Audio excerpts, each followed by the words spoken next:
Hey, what's up, guys? It's Dysfunctional Sean here, and today I'm going to change it up a little bit. I got a couple of little comments about talking about my rants and raves and how sometimes they're just all negative and that I don't have anything, positive to say. And I guess it's a valid point. It's a pretty new page, and I have a lot to say sometimes. And one of the things that people ask is like, what do you do all the time? Do you just sit around, and bitch about things, or what do you do with your life? People are like, get a job, you need stuff to do. Well, I do a lot of things. I'm retired, and I have a lot of opportunity to do stuff. And one of the things I do is I live.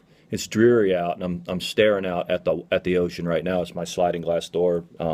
If this doesn't go too long, I'll shoot a shot of that out there so you can see where I live. But I walk down my porch straight down off to the ocean.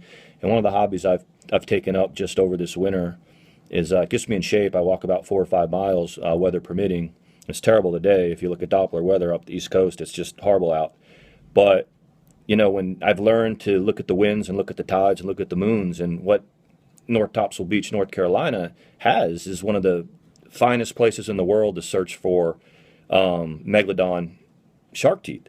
And if you look up North Topsail, North and then top sail, but top sail is one word put together. Google North Topsail Megalodon and punch it in, and you'll see where in October of 2015, after the hurricane came by, there was like, I think 5 Megalodon teeth found on a stretch of beach here that were all about 5 inches. It was tremendous, and 5 at the same time. It was either off the same jawbone or in the same little area that they eventually just busted loose and came up. But I started to learn how to do it, and I'll show you some of my finds. The last few days of this week were, we had a full moon earlier on, like a week ago, 5 days ago, and we've had southwest winds. The island that I live on actually goes east-west and not north-south like the coast. It kind of goes out east-west. So it was a southwest wind blowing these tides way in, muddying up the water and bringing the water way up with the full moon, and then pulling way back and pulling it out with the southwesterly winds and mucking up the water. And there was a lot of stuff on the beach. And then low tide was 3 in the afternoon and 4 in the afternoon. So it was at a time where the sun was really up in the sky. And I've learned how to pick out, when you look up fossilized teeth and you start to identify them, they shine like change. They shine like pennies in the water, and you start to see them. And so I'll show you real quick one of them that I found yesterday. This one, pretty good find. This one's, I don't know, 2 inches, and the good thing about this is it's solid. I mean, it's got its integrity, and people that collect these, I didn't find anything 3, 4, 5 inches, but this is yesterday, and not the only thing I found yesterday. And I have this one, and it's probably 1 inch and 5/8, and it's complete. And those were the 2 big ones. And then, I found other pieces. I don't know if I'm doing my camera right, but like this. And then, I have hordes and hordes. Oh, my bad. Hordes and hordes of just teeth that I keep in things like this. And get you a good look at that. You can see all the teeth in there. And different sizes, different shapes. And that's what I do.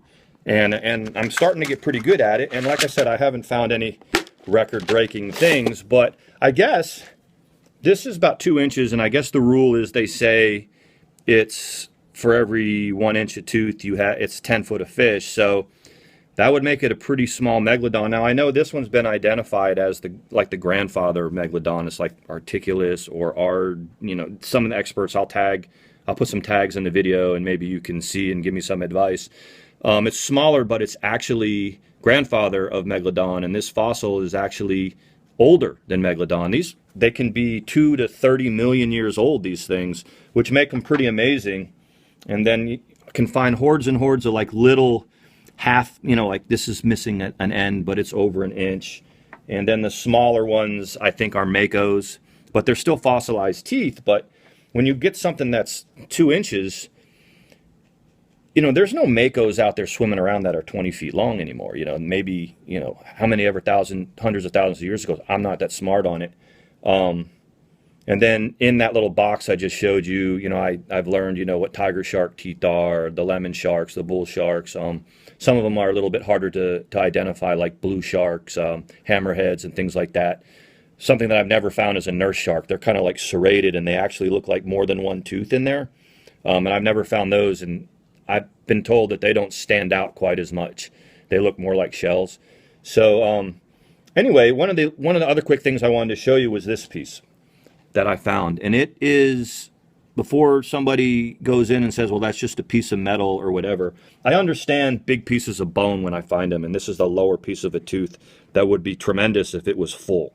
This would be about a 3.5 or 4 inch tooth, and all of these are, pieces of teeth. So I get that. I understand that. This one, another one, the bottom piece, that would be a really big tooth if it had the whole integrity. So with this, I found it, and this has got to be probably 3 inches long, and what's perplexing is it's got that down the middle. Like, I don't know if that's like a stress fracture, and then the top was clearly sheared off.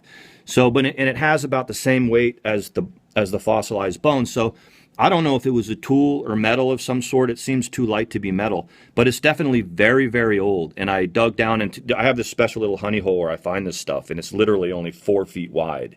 It's a mile-long stretch of beach that I walk, but I go to this one little spot that I literally know from a couple of things that I can see and guesstimate and navigate right to this little silt hole that's about, it's not as wide as I am tall. And I pull out these teeth, and I pulled this out, and the tide was strong enough to push this in, but this isn't heavy enough.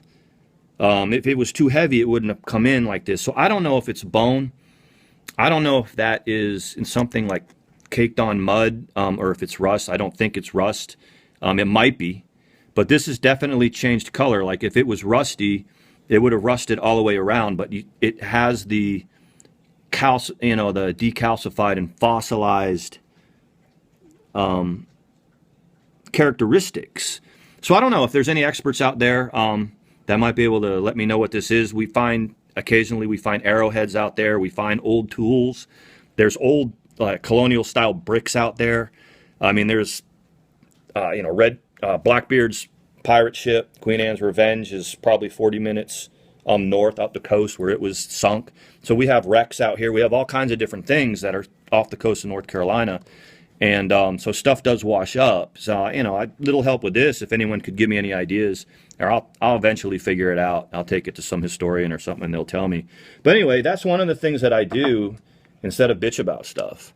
And so I'll tag this, and if you got any shark teeth enthusiasts or people that do this as well, comment and let me know what you think. This is Dysfunctional Sean. Peace out.